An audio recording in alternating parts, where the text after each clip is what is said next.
What up? What up? What up? What up? What's going on, my guy? Going on with you, killer? Ain't nothing much, man.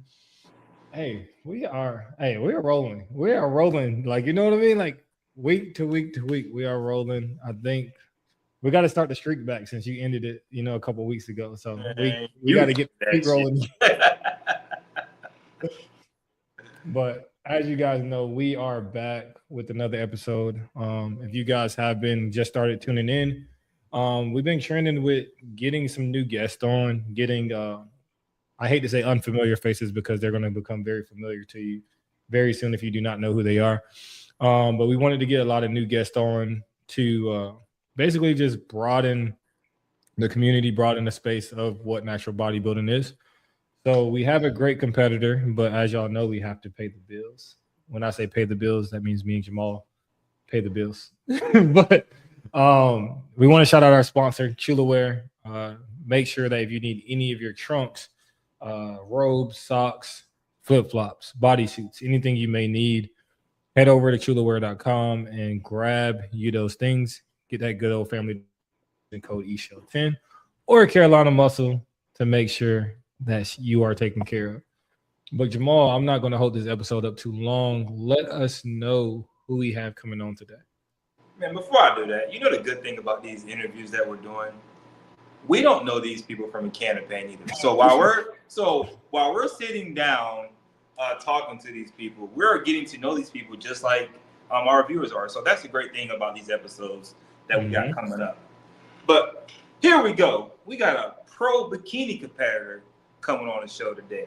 For the She's ladies. she's also a judge. Okay. She's also a lifestyle coach. Okay. She also has a segment on the Natural Edge called Kasie Classroom. Okay. Okay. So, without further ado, let's bring Kasie Webster to the show. Thanks. That was a good intro. That was How good. are you doing? Good. Good. How's it going? Good, good. Everything's copacetic. That's your new word. You use that word 3 weeks in a row. I know. We're gonna have I, spelling with we're gonna I have just spelling with feel Jamal. On I this just feel episode. intelligent when I use it. You know, just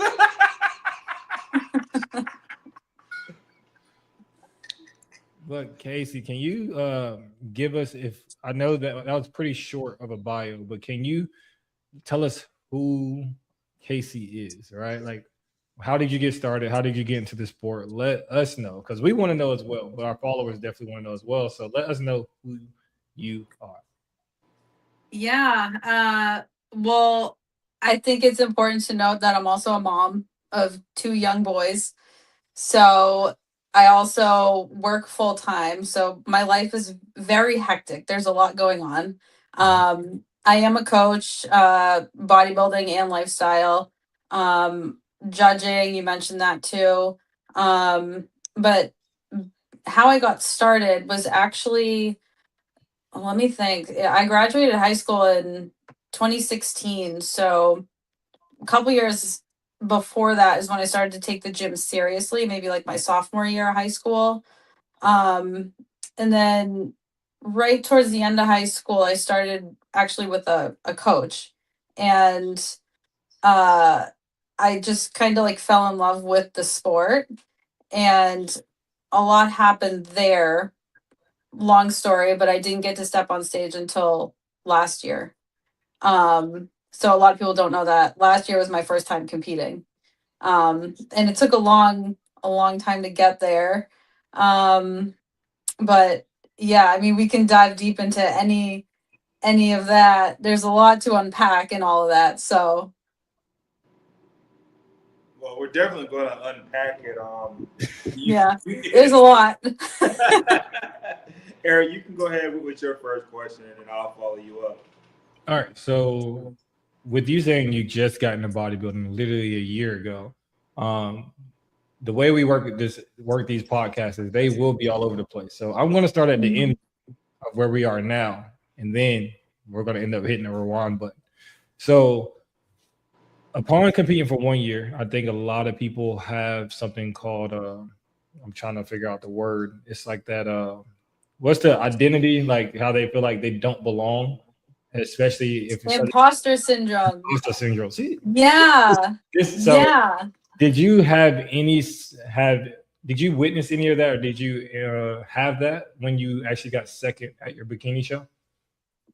Okay, yes, kind of. Actually, I just talked about this the other day with someone. So, I have always been passionate about bodybuilding, right? So this goes all the way back to high school, but last year was my first time stepping on stage.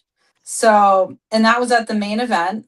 Shout out to Sully. And then I was planning on doing Hall of Fame last year, but I wasn't planning on doing it as a pro. But luckily they had pro bikini, so I did. And then this year when I just went back, that's kind of how I felt because I was like, oh my gosh, like I placed second overall, and I kind of felt that a little bit. But on the other side of it, it's like I kind of had to remind myself like how hard I've worked since even I last stepped off that stage last year, because my improvement season was like I gave 110% every single day. Like it was not an off season by any means. So it was kind of like, wow, I did the work and I do stack up with these physiques. And also like you do kind of have that little bit of like self-doubt and like, wow, I feel like I am kind of new to the sport, but on the other hand, I'm not, because I've been so passionate and like working towards this for years. So I've been building this physique for a long time, but I'm new to the stage kind of, if that makes sense. So it's a little bit of both. Okay. So earlier when you were talking, you said there's a lot to unpack. And I had the pleasure of just going through your Instagram earlier, just trying to get information on. And you are very vocal for a female, especially in this space when people say it's dominated by men. Um, so you posted something recently, green flags in a coach, and you named a couple green flags or whatever. So just tell me from your experience, because obviously I don't want to put the words in your mouth, but it sounded like you had a bad experience with the coach prior Mhm. to you stepping on stage. So what are some Mhm. of the red flags that you didn't notice then when you was working with that person that you do notice now that you are a that you are a coach yourself? So this is why it took me so long to get to the stage.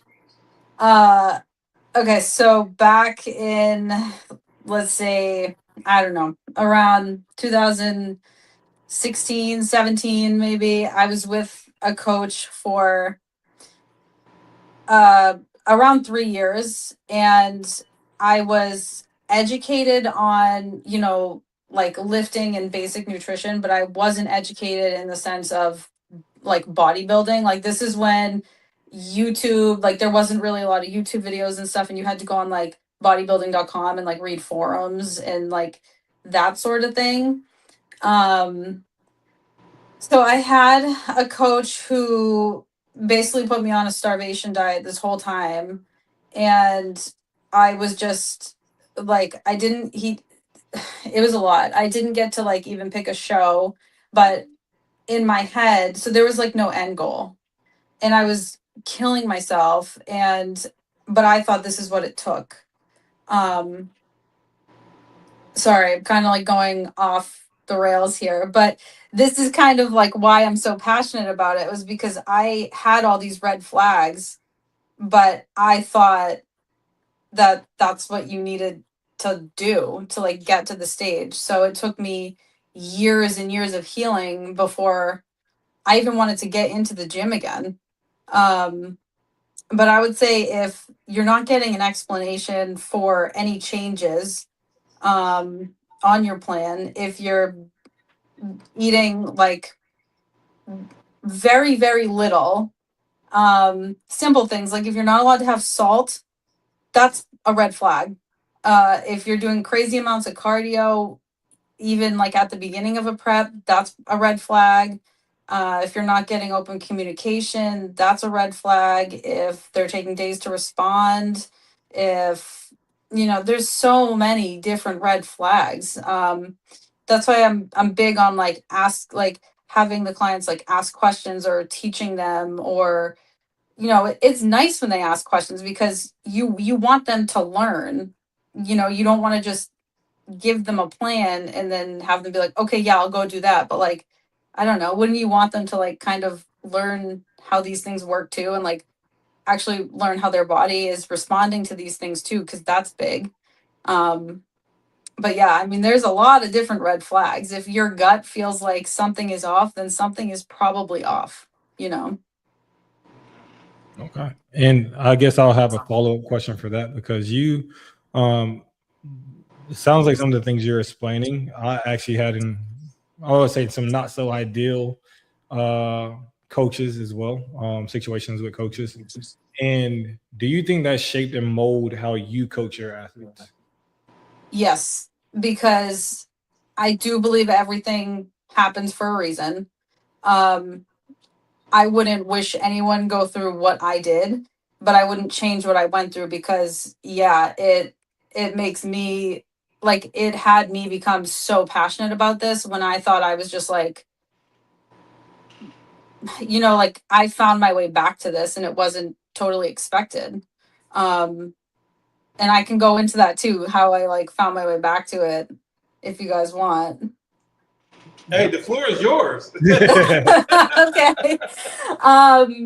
Yeah, I mean, I had after that, I had my kids, and I actually lost a ton of muscle, like a ton. I was much heavier.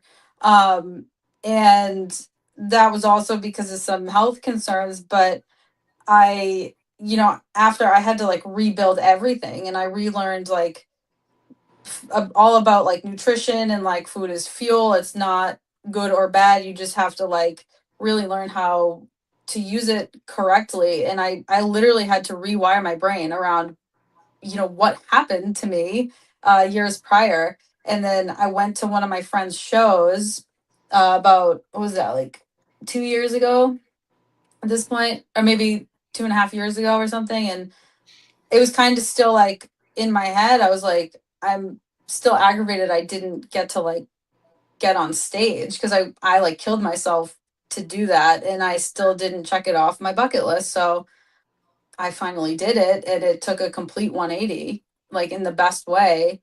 And I'm like, my journey is still going, but that's pretty much what happened, is how I found my way back to it. So yeah, it's been a long journey. So there's definitely light at the end of the tunnel for what you experienced earlier on with your bodybuilding journey.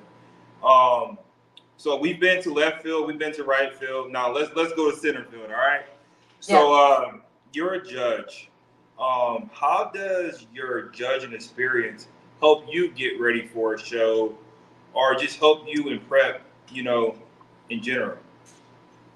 I think for me, I can't really speak to anyone else on this, but from my experience, it makes me more comfortable with the stage. That's the biggest thing I've noticed.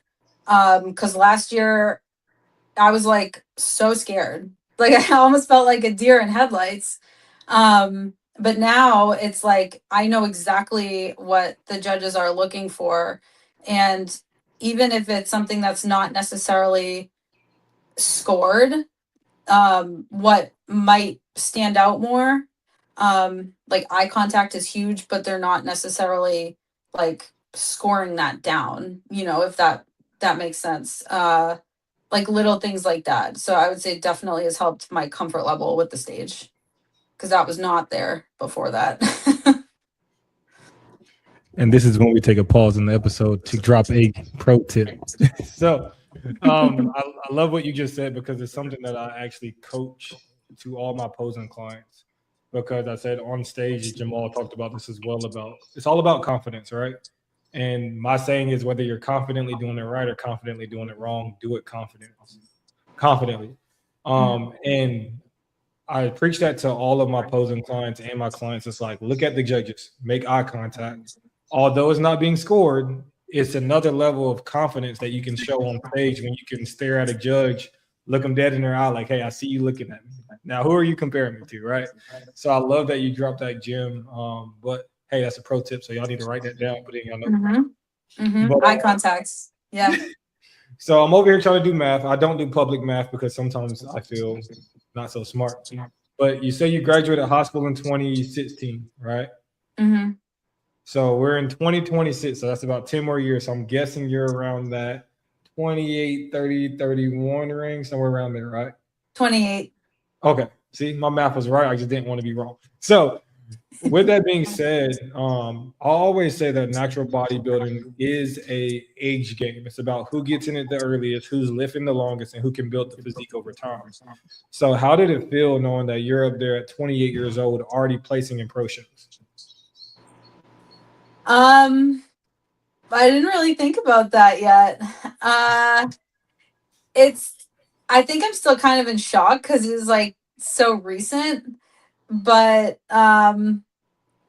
yeah, I mean, it's just, I feel like age is, well, I'll put it this way. In bodybuilding, I feel like muscle maturity comes with age, a lot of times. And I feel like, this is just generally speaking, and I had this conversation actually not too long ago.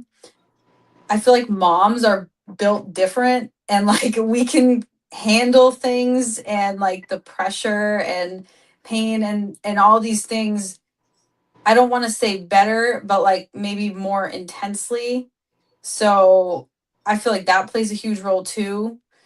So I don't know. I feel like the muscle maturity and the age, and like it's cool being on stage with moms who also have gone through these kind of changes with their body. I hope that kind of answers the question because I don't really have a full answer for that. We'll ask again in about 4 to 5 years and see how you feel. Okay, yeah. That's the cool thing. You guys said something earlier. You said that you're like still like excited and hanging on to your second place victory that you just got at Hall of Fame. And I think that's one thing that me and Eric said before. Like we've been in this. Me and him got what 2 decades put together. We got 2 decades in this bodybuilding stuff. So I think once you get to a certain point, like it's like next show mentality. Like we don't hang on or we don't, really celebrate the wins anymore because we're thinking about the next show or whatever the case may be. So I think that's pretty exciting that you're like you're still grounded and you're got the warm and fuzzy over the Hall of Fame. So what's next? Let's just hop into that. So you did Hall of Fame. You saw I set that up, right? You saw I set that up?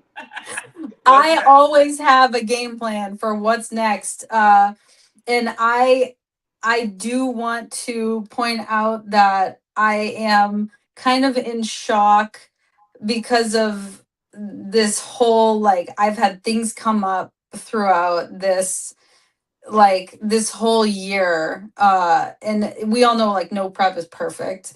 But I think that's why I'm just like even more grateful for like the placing. Because I genuinely was not expecting it. Like that show for me, so I live in Mass. So like that show for me was more of it, like it was only about showcasing my growth over the last year. That's it. And I genuinely was not expecting it to go how it did. However, that being said, in my head, I'm already thinking of, okay, what do I want to improve for my next season? And I'm not ready to like announce any future plans, but I do have something coming up kind of soon. So I'm just not ready to announce it yet. And it took me a couple weeks to like figure some things out. But there's plans, yeah. So I can like hang on to that, like that win, but also think about what's next. Like I can separate those two if that makes sense, So I can celebrate both. Kasie, it's not that hard to figure out, especially if you're talking about competing in the OCB. Like we can figure it out really quick. There's not that many pro bikini shows, okay? There's not that many, so we can figure it out pretty quick.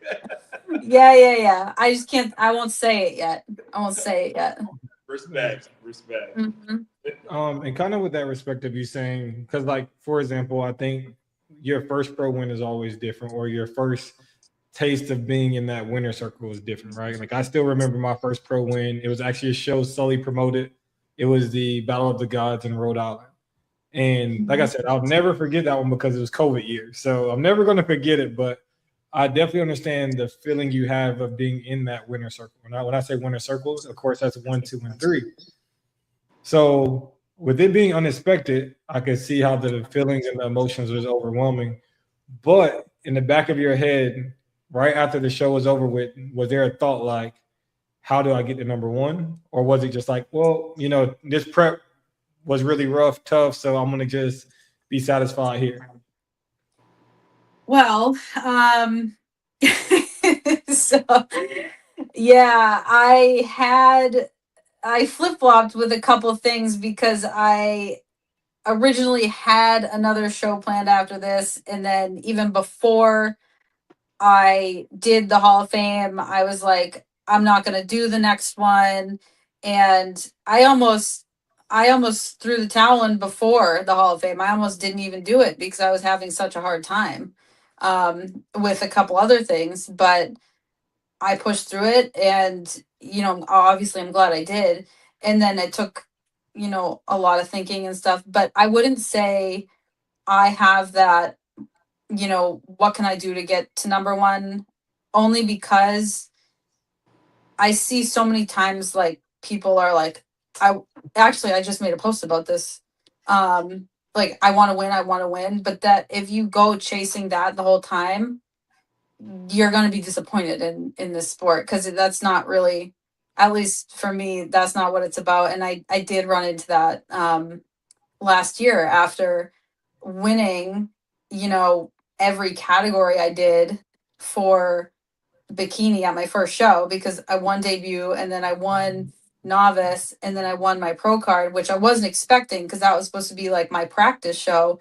But then I came in last place the next time.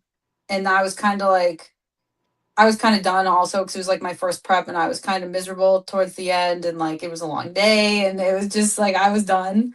Um, but I was disappointed and it took a long time to come back from that. And I think a lot of people don't really talk about that enough.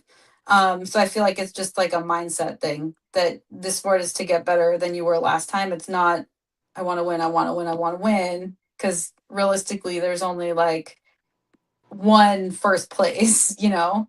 So, but it was incredible to be up there because I was not expecting it. But I feel like when I had that shift and how I looked at everything, it all changed, you know? So, Um, this was maybe a couple weeks ago. I seen a reel on Instagram, and it was a female talking, and she said there should be a mom division. I don't know if y'all came across her or seen her or I whatnot. did. So with you being a mom of two boys, just give me your whole thought process on that. Should there be a mom division? I think it's an interesting one. I don't remember exactly what else was in that reel, but I do remember seeing that. Um, I mean, it might take a while to like get the, everything that's like what it actually means, like the mom division, but I think that might be kind of fun to throw into some shows. You know how some shows have like a transformation category? I don't know, it might be kind of fun, but like I don't know. I don't know.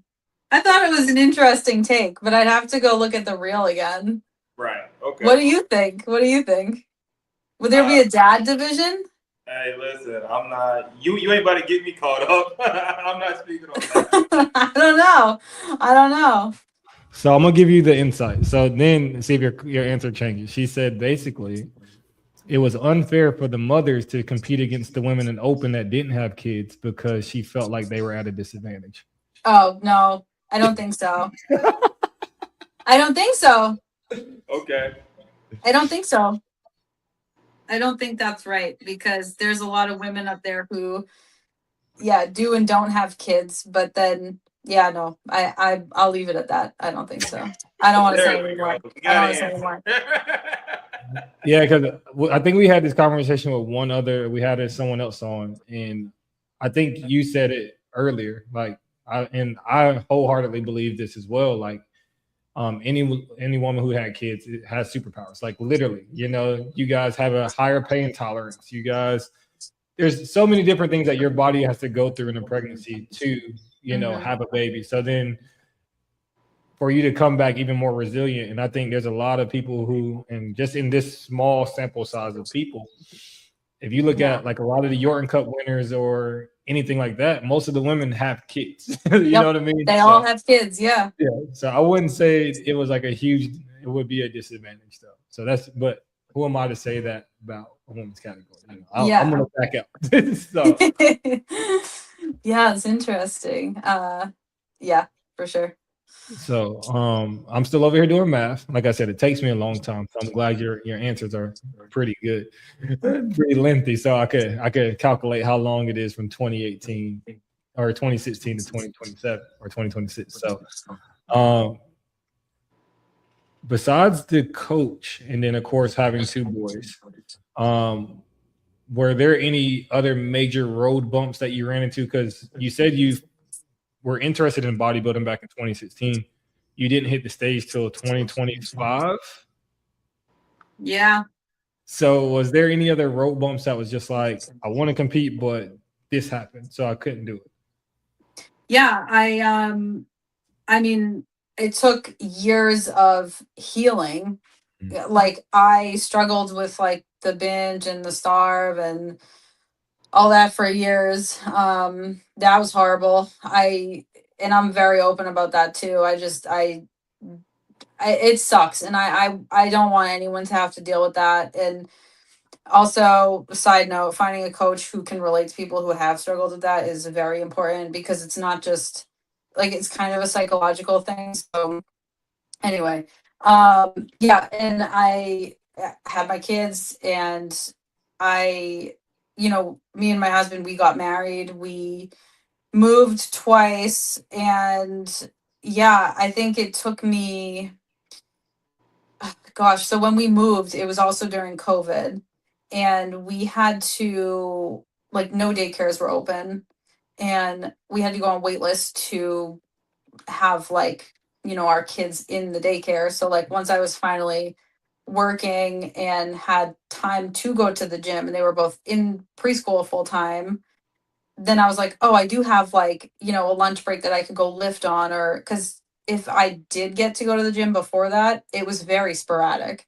So I was like it just wasn't gonna happen, and I didn't know what I would do, so I would just end up doing like a little bit of cardio, and I was still dealing with the food issues over this time, so it took a really long time, like a really long time. But after, we got all that figured out, I was consistent for a couple months, and then I went to my friend's show, and I was like in talks with one of my old coaches who I worked with after the one that was a nightmare.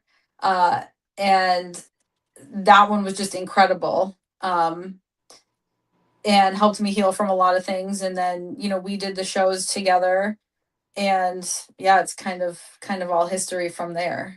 But once I was consistent enough in the gym and I knew I had time to go, that's when I was like, I'm gonna do it. Because it was like a dream, like a bucket list thing. And I was like mad that I didn't get to do it before. And now that I had everything I needed to do it, I was like, why not? So I did it. um, Sorry, I'm just jotting down a question I want to ask you later on. So we had Angela on a couple weeks ago, and I had told Angela, to me, bikini is one of the hardest categories. I think in bodybuilding, especially in the OCB, because to me it changes every year. Like there's a different look every year that gets awarded. The Yorton Cup. So the question that I asked Angela is, if Sully just happened to come to you and wanted you to change or tweak something in the criteria, for bikini, what would that be?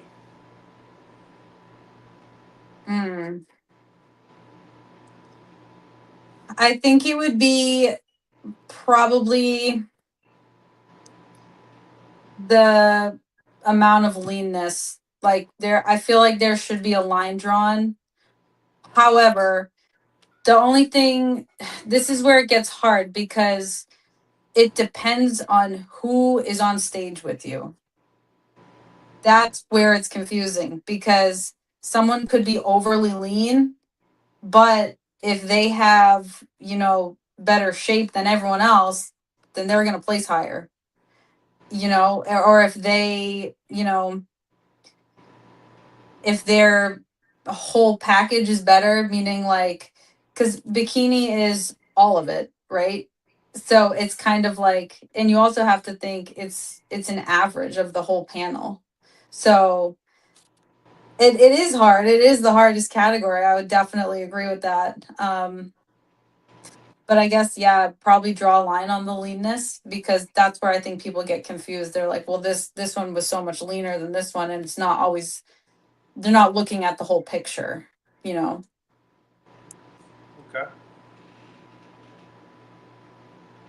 So how you say you have a question for later? I only have like 3 questions for top 5. So can you cover the last 2? Well, this question ain't really considered a top 5, but yeah, Okay. I can ask 2 questions for the top 5. Are you about to try to go to top 5 now? I was about to, but go ask your question first, and then I think that's my last question. So, we're big advocates of mental health, whether you believe it or not. Like, I think mental health is just as important in bodybuilding than anything else.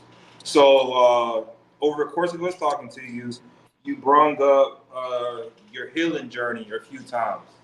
So, how important has your healing journey been for you, and what did you actually learn about yourself during your healing journey? Yeah, so I think it's extremely important because everything kind of revolves around your mindset. And if it's not, you know, pretty much at 100%, then everything else is going to kind of, I don't want to say crumble around it, but everything else is going to also have issues around it. Um, However, I think me going through everything has made me like a stronger mom, a stronger competitor, a stronger friend, family member, everything. Um, and sorry, what was the next part of the question? Shit, I don't forgot now. That's a deep one. That's a I deep think one you for answered me. it though. It was like, how important has your healing journey been for you, and what did you learn? That was yeah. Yeah, you can do really hard things. And well, that's what I've learned. People can do really, really hard things. I can do really hard things that I never thought I'd be able to. Uh, and you have limits. You will find out that you have limits that you do not know are there, and you can even push past those, which is just absolutely crazy. And seeing like the physique you built and then bringing it to the stage to like present it, it's incredible. Yeah.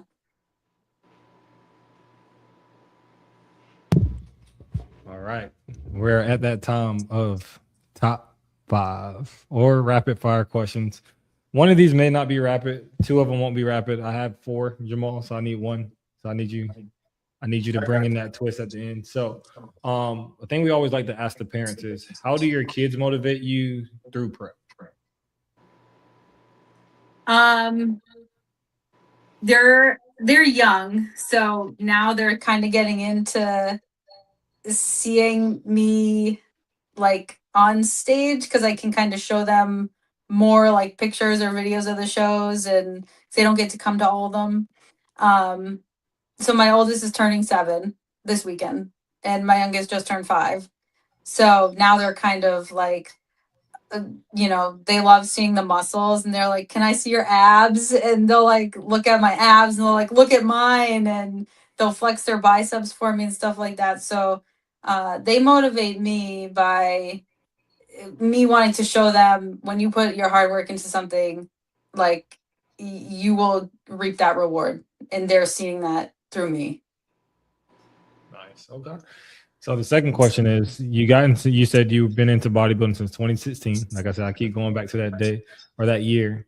But who was your influence in 2016? Like, what got you into bodybuilding? Like, that said, like, I want to do this. Yeah, so it was one of my really close friends, even still till this day. He got me into like weightlifting, and it was a couple years prior to that, like when I started weightlifting. But yeah, it was him. He got me into the gym, and I was like not really consistent with it. And then probably around like sophomore junior year, I was really consistent with it. And then yeah, so it was him. He's like, "Go, you got to lift heavy and all this stuff." And I was like, "All right." And I just did.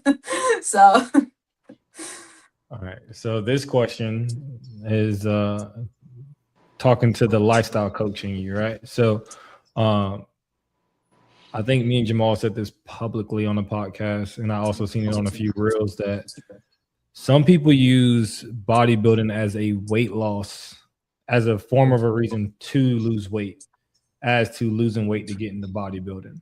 So from a lifestyle coach perspective, I don't know if you coach clients, but how important is it to fix people relationships with food while they're trying to lose weight? yeah, I mean, when I get a new client or I'm about to, that's one of the things, like you want to make sure you're a good fit, right? Like the coaching client relationship. But if they need some type of healing, you kind of want to set them up. I could kind of go off with this one a little bit. Like you want them to see food as like not good or bad, right? Like you don't want them to think like I have to eat very, very little to lose weight. Um, like there's a lot that goes into that one. I'm kind of going off about this, but yeah, I mean, you don't want someone to use bodybuilding for a weight loss tool either. Was that the question? Sorry, I like totally went off. Oh yeah, no, that's perfect because I think you're about to go to where I wanted you to go, but basically, Okay. I think some people only will lose weight when they're in prep for bodybuilding. Other than that, they have a bad relationship with food. So how important is that just to fix that for a everyday lifestyle client? Yeah, yeah. Well, I've actually seen this too, where people will, like you said, they'll do a prep to lose weight, but then they kind of go off. Bodybuilding is not the same as lifestyle. Not at all. So like that's a very clear distinction that I will make with people. Because the training and the coaching is completely different too. But there's very specific things in that to differentiate there.